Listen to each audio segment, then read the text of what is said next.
Hi guys! Magandang gabi. Welcome back po dito sa Gandara sa your channel for showbiz update. Andito na naman nga po akong muli, nagbabalik ang nagmamaganda ninyo kachismosang Kimpaw. Wala na pong iba si Gandara upang magatid sa inyo ng latest update and fresh happenings patungkol kay Kim Chiu and Paolo Avellino. And para nga sa gabing ito, ang tatalakayin natin at pag-uusapan abay may kinalaman sa sweetness ng Kimpaw, lalo na si Paolo Avellino. Nakakatuwa naman na talagang bumabakot na kay Kim. Grabehan yun. Pero, talaga namang talagang gusto yun ng mga fans eh. Sana raw kasi wag na daw pong pakawalan ni Paolo, si Kim. Sana nga daw po ay forever na silang dalawa and marami pang iba. Lalo na marami talaga nakaabang kay Kim Chiu. Alam niyo naman, napakaligawin yan. Mula pagkabata hanggang ngayon, abay napakaligawin ni Kim Chiu talaga. Napakaganda naman kasi talaga. Ideal girl talaga si Kim Chiu. Anyway, bago tayo mag-start, sa mga hindi pa nakaka-subscribe sa ating channel, maaari lamang na pindutin po ninyo ang subscribe button natin na nandyan sa baba para maging updated po kayo at ma-notify tuwing may bago tayong chika at balita hinggil sa Kimpaw. Basta mga balita na may kinalaman kay Kim Chiu and Paolo Avellino, sagot na po natin yan. And dito nga tayo guys, simulan na natin agad-agad.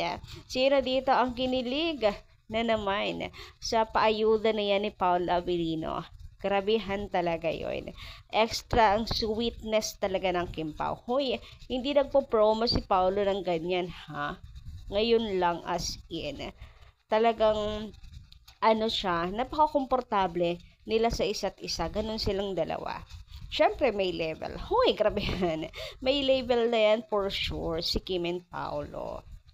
For sure, hanggang ngayon, andito pa rin kayo. Kasi, ang dami pa rin hindi makamove on dito. Ang dami ka nababasa sa Facebook, sa IG, sa TikTok. Guys, grabehan ang mga videos ng Kimpaw. Talaga naman. Hoy, pumupuso talaga.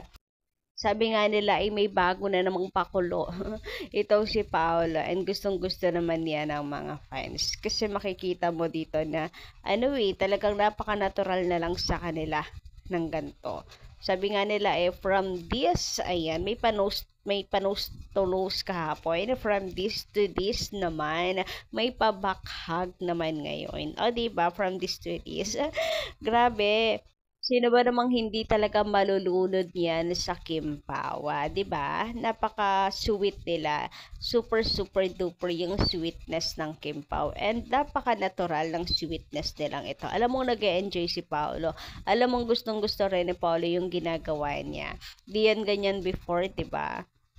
Anyway, may nabasa tayong comment. Sabi po dito, I heard may politikong nanliligaw ngayon kay Kim Chiu. Dami nakapila talaga kay Kim. Sana wag nang pakawalan pa ni Paolo. Hoy, sino naman yung manliligaw na yan na politiko? Well, hindi naman nakapagtataka. Kasi, di ba, may lawyer na nga manliligaw yan, mayamang manliligaw, pero di ba parang nahuyo lang ni Kim Chiu. Huy, grabe naman sa huyo. Hindi. Lang talaga, wais ba ni Kim Chiu. Walang pakialam yan sa pera, kahit napakayaman mo, hindi yan yung habol ni Kim Chiu. Syempre, ang habol niya, yung husband material talaga. Yung gusto niya makasama talaga sa habang buhay. Nakikita niya na siya na yung Mr. Right. Pero to be honest, about nga dito sa politiko, manliligaw daw ngayon ni Kim Chiu. Kung sino man yung tinutukoy niya na manliligaw ni Kim Chiu, abay mukhang bokya. Kasi si Paolo, bumabakod na kay Kim Chiu. Grabihan! And yun nga sabi, sana'y wag nang pakawalan pa ni Paolo si Kim. Kasi ang dami talaga nanliligaw sa kanya. And grabe guys, yung tilian ng mga tao, lalo na dito sa pabakhag nga ni Paolo. And marami ako nababasa na binabakura na talaga ni Pao si Kim.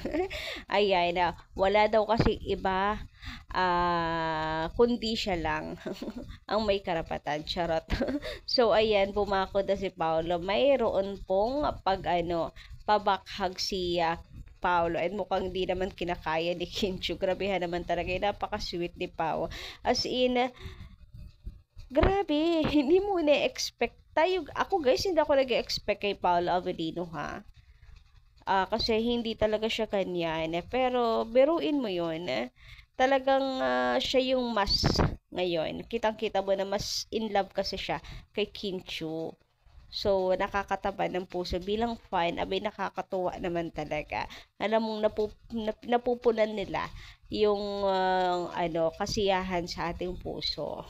Si Paolo Avellino, grabe na rin talagang magpakilig ngayon. And I think kilos ng pagiging komportable, pagiging totoo sa nararamdaman na ganyan. Kasi si Pao hindi yan namimeke. Pagdating kay Kim, di ba, hindi naman daw siya namimeke. Talagang pagdating kay Kim, hindi niya pinipeke. At likas kay Paolo na ayaw niyang pinifake, lalo na yung mga ginagawa niya, yung mga sweetness na ganyan. Sa kanya mismo nang galing yun kasi hindi niya maatim. So, ibig sabihin, totoo yan. Diba? Sorry na lang sa manliligawa ni Kim Chiu kung sino man yung politiko na yun kasi nakabakod na si Paolo Avellino. Ay, grabehan. Anyway, sabi dito na ating isang commenter na si Lot and Home Hunter. Magandang gabi sa'yo. Ayan. Shoutout pala guys sa mga nanonood sa atin ngayon. Maraming salamat sa pakikinig at pakikitambay ngayon sa ating channel. Miss Gandara, hindi basta-bastang kasalan to. Hoy, grabe, nasa kasalan na nga si Lot and Home. Pag nagkataon, Kim Pao ang kakaibang kasalan. Yan, Paulo. Kasi kailangan namin makita ng mga fans na habang kinakasal kayo ay makita ng lahat. Hoy, sana wag pa secret marriage mo. Kasi 'di ba? Well, iba naman yung kaso nila Sarah G kaya nagpa-secret marriage. Pero hindi naman siguro nila isi-secret. Wilong pa rin naman siguro yung mga fans. Sana nga po. Huy, sana nga po bonggacious. Pero kahit hindi bonggacious, okay na ako doon.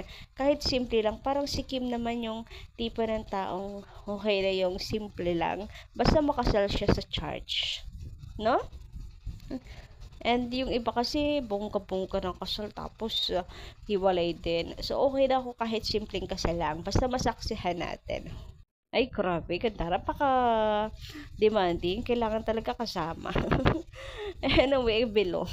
Anyway, sabi pa po dito, kailangan nakikita ng buong mundo. Huy, grabehan sa buong mundo. Best wedding of the year ang Kim Pao. Walang katulad, kakaibang tandem and partners. Sweet and loving couple. God bless and take care always. I think hindi magpapakabonggacious talaga. Kasi si Kim simple lang eh. Simple lang na nangangarap na ikasal si church. Si Paolo naman na super private person. As in, para naman hindi nyo kilala si Paolo. Napaka niya na, private person talaga. Baka, simplihang kasalan lang. Pero wala naman pong masama doon. Nasa pagmamahala naman yan, diba? Basta ang mahalaga na iharap sa altar si Kimi, ganon. Then, basta maging saksi tayo hanggang sa kanilang I do. O, diba, bongga? Sinong agree? Pa-comment lang po dyan sa baba and pag-usapan natin yan. Uy, grabehan. Nandun na agad sa kasala ng Kim Pao. Di pa nga napapalabas yung movie. Kasala na agad yung pag-uusapan. Napaka-advanced naman talaga. Anyway, sabi naman dito ni Madam Gemma Carbonell, magandang gabi din po sa iyo. Shout out sa po ninyong pamilya. Stay safe always. Be faithful in small things because it is in them that your strength lies. When you are focused on being a blessing, God makes sure that you are always blessed in abundance. Faith consists in believing when it is beyond the power of reason to believe. We are twice armed if we fight with faith. Kim Pao, you are the reason of our smile. Yes! Kim Pao talaga, happy feel natin silang dalawa. And stress reliever. Kita nyo naman na, lalo na yung mga fans, talagang wala pong pinapalagpas na update. Katunayan yan nga, pinauulit-ulit pa yung update. Kahit alam naman na yun nangyari, manonood uli, tapos panonoorin uli. then RIP na lang talaga sa replay button. Hoy, makalakas, maka-RIP replay button naman talaga. Kasi talagang bugbog sarado na yung replay button. Kaka-replay ng videos ng Kim Pao, updates sa Kim Pao, 'di ba? Sinong guilty? Anyway, hanggang dito lang muna ating update. Thank you so much guys sa pakikinig and good evening.